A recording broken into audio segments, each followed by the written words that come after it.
काम। वक्फ बिल पर क्या स्टैंड है सर आपका? देखिए, वक्फ बिल के साथ हम एक कहना चाहते हैं कि हम एनडीए के साथ हैं।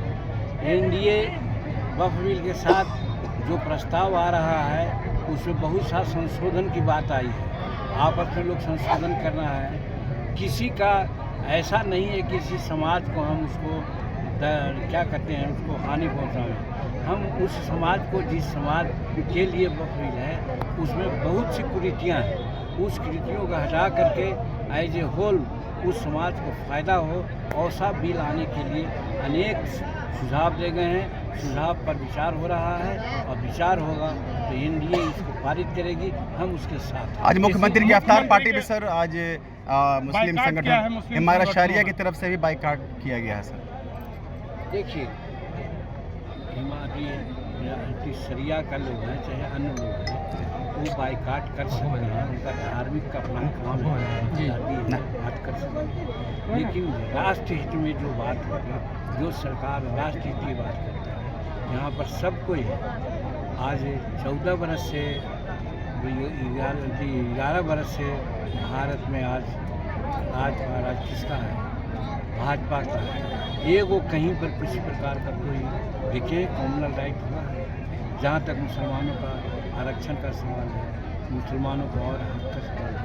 आप 3 तलाक का मामला है, आप ही लोग बताइए 3 तलाक अच्छा था क्या? लेकिन कुछ कठमुल्ले लोग हैं वो अच्छा समझते थे, लेकिन मैं तो नहीं समझता कि कोई ये ठीक था। मुख्यमंत्री के मानसिक स्वास्थ्य पर सवाल उठ रहे हैं सर, क्या कहेंगे आप? जो उठा रहा है मुख्यमंत्री के मानसिक सवाल पर, स्थिति पर सवाल, उसी की मानसिकता खराब है, वही खराब। राजद लगातार प्रदर्शन कर रहा है कि मुख्यमंत्री ने राष्ट्रगान का अपमान किया, इसके बारे में नहीं अपमान किया है, हम लोग ने भी देखा है। जो 20 वर्ष से राज सत्ता चला रहा है, आज उनको समझ में आएगा कि राष्ट्रगान का अपमान किया। जो 19 वर्ष तक नहीं अपमान किया, वो 20वां वर्ष में अपमान करेंगे, आप सोच सकते हैं। वही अपमान की बात करते हैं, एकदम राष्ट्र के गान के प्रति। इस सम्मेलन के माध्यम से कितनी सीट आप ले रहे हैं सर, मांग कर रहे हैं? देखिए, हम बार बार कह रहे हैं सीट जितना भी मिले, लेकिन हम असेंबली में 20 सीट चाहते हैं कि 20 सीट चुनाव में हम लोग ले आवें। तो जितनी बातें, चाहे भूमि का सवाल हो, एजुकेशन का सवाल हो, बंदोबस्ती का सवाल हो, सिविल एट्रोसिटी एक्ट का सवाल हो, या और भी सवालात हो, सबको हम 20 एमएलए मिल करके पूरा करा देंगे, जिससे हमारे गरीब लोगों को फ़ायदा होगा।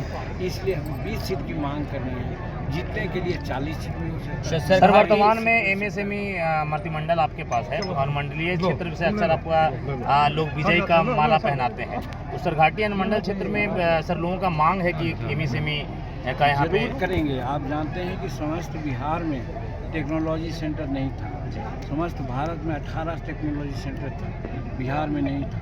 और हमने गया में एक टेक्नोलॉजी सेंटर की स्वीकृति दिला दी है। अप्रैल महीना या जून महीना में उसका उद्घाटन कराएंगे। तो उसी प्रकार से टेक्नोलॉजी के बाद टेक्नोलॉजी एक्सटेंशन सेंटर होता है।